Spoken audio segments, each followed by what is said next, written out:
Saudari-saudaraku terkasih dalam Tuhan Yesus Kristus, selamat pagi dan berkah dalam.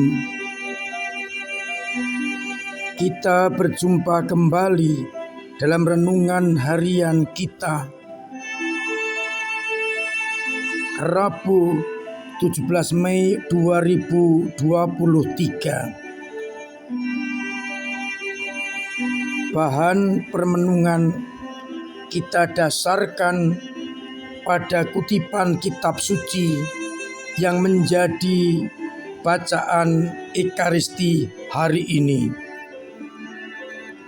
Dalam Kisah Para Rasul bab 17 diceritakan bagaimana di Athena Paulus menemukan banyak tempat-tempat pemujaan kepada dewa-dewa dan juga menemukan mezbah dengan tulisan kepada Allah yang tidak dikenal. Maka Paulus di hadapan orang-orang Athena di atas Areopagus mulai menceritakan kepada mereka, apa yang tidak kalian kenal, itulah yang kami wartakan. Allah yang telah menjadikan langit dan bumi dan segala isinya tidak diam dalam kuil-kuil buatan tangan manusia. Allah yang menjadikan bumi, manusia, dan semua ciptaan ini. Namun ketika Paulus mulai berbicara soal kebangkitan, di mana Yesus dibangkitkan dari antara orang mati, mereka mulai menolak Paulus, mengejek dengan berkata, lain kali saja kami mendengar engkau berbicara tentang hal itu, yakni tentang kebangkitan. Meskipun demikian, beberapa orang tetap mengikuti Paulus. Beberapa orang tetap setia, akhirnya menjadi pengikut Kristus. Di antaranya adalah Dionysius. Saudari-saudaraku terkasih, dalam bacaan Injil masih dibicarakan soal Roh Penghibur yang akan diutus oleh Allah untuk mendampingi kita. Roh kebenaran akan memimpin kita ke dalam seluruh kebenaran yang dinyatakan oleh Bapa lewat Yesus Kristus. Saudari-saudaraku terkasih dalam Kristus, Paulus dalam panggilannya berusaha untuk mewartakan kebenaran kepada semua orang. Ia berpegang pada pesan Yesus, pergilah ke seluruh dunia dan wartakanlah Injil kepada segala makhluk. Injil adalah kabar sukacita yang dimunculkan, dinyatakan dalam kebenaran.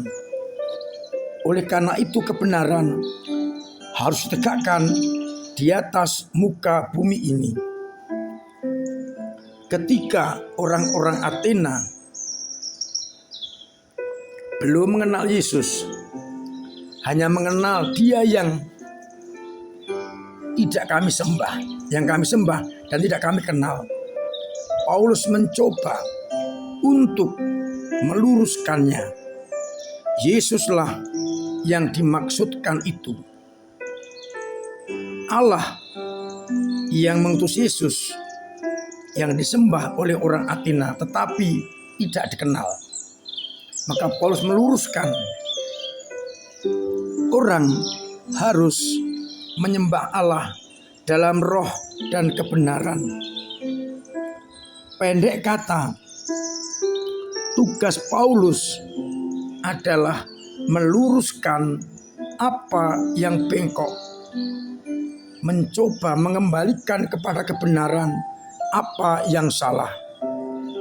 Tentu dalam pewartaan itu ada yang menerima, ada yang menolak. Tetapi Paulus tidak pernah mundur di dalam mewartakan kebenaran itu di dalam rangka perjalanannya mewartakan Injil Kerajaan Allah.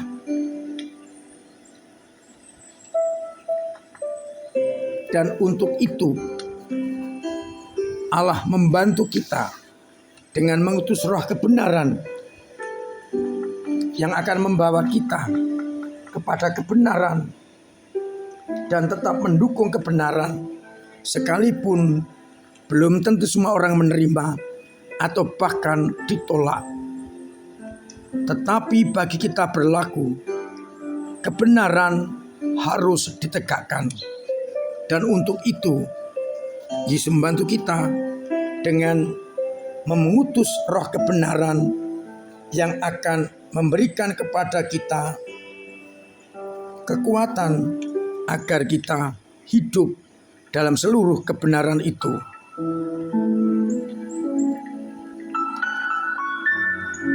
Maka kita boleh bertanya, apakah kita seperti Santo Paulus yang terus menyadari tugasnya mewartakan kebenaran dan membenarkan kebenaran, berani hidup berbeda demi kebenaran meskipun tantangan penolakan tetap ada. Dan kita disertai oleh Yesus dengan mengutus rohnya ke tengah-tengah kita agar kita tetap bertahan di dalam seluruh kebenaran itu. Karena roh Allah tidak berkata-kata dari dirinya sendiri, tetapi yang dikatakan itu datang dari Allah. Maka boleh dijamin pewartaan kita adalah pewartaan kebenaran kalau kita selalu mengikuti, mendengarkan gerakan dan bisikan roh Allah sendiri. Semoga kita menyadari tugas kita menegakkan kebenaran, melawan ketidakadilan,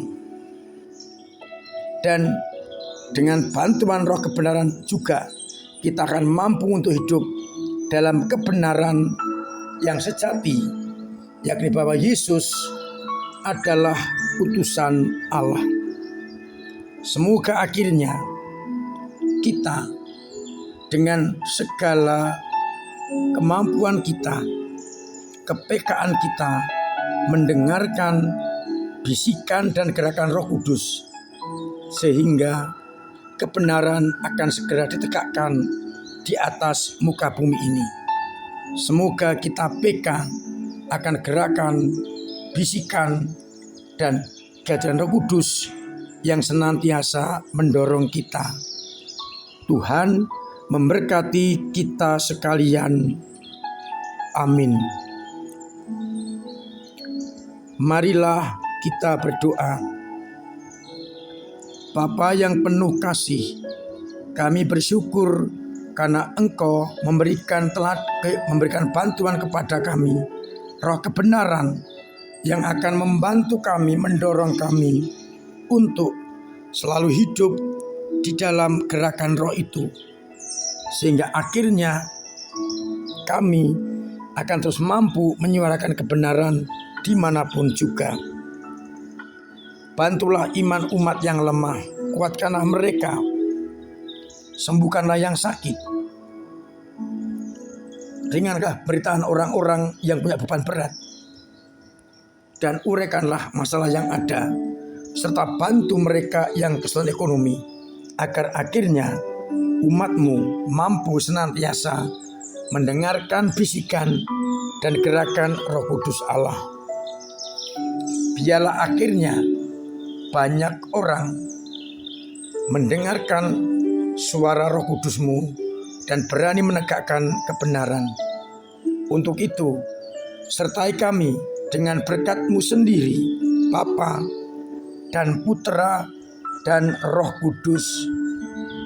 Amin.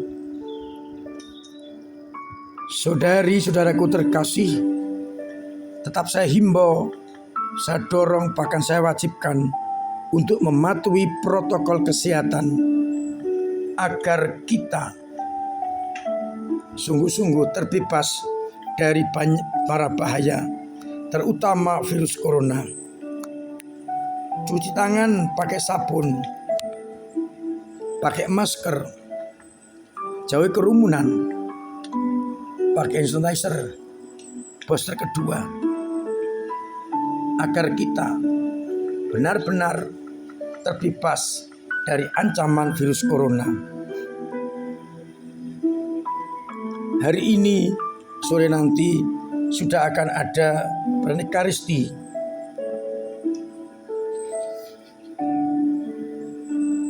Kenaikan Tuhan. Dan juga besok pagi seperti hari Minggu, maka saya undang panjenengan semua untuk hadir dalam Ekaristi, karena itu kewajiban kan hari raya, agar kita benar-benar menjadi anak-anak yang siap untuk diutus. Setelah itu mulai hari Jumat kita mengadakan novena turunnya Roh Kudus. Sudah akan dibagikan doa-doanya agar yang tidak sempat ke gereja bisa mendoakan di rumah novena menantikan turunnya Roh Kudus. Paroki akan mengadakan camp kursus evangeli pribadi. Saya mengundang umat untuk ikut dalam camp itu. Misalnya satu lingkungan, satu utusan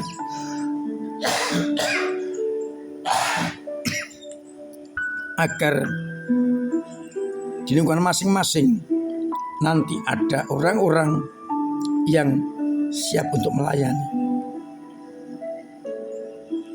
Silakan mendaftar di depan gereja maupun di dekat Mandala Graha.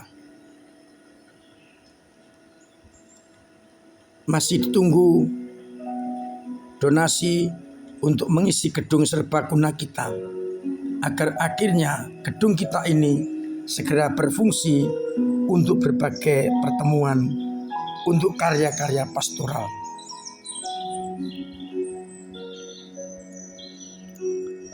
Saya mengucapkan terima kasih atas partisipasi panjenengan di dalam menggereja, dengan caranya entah dengan tenaga, doa maupun dana, pasti akan mendukung gereja.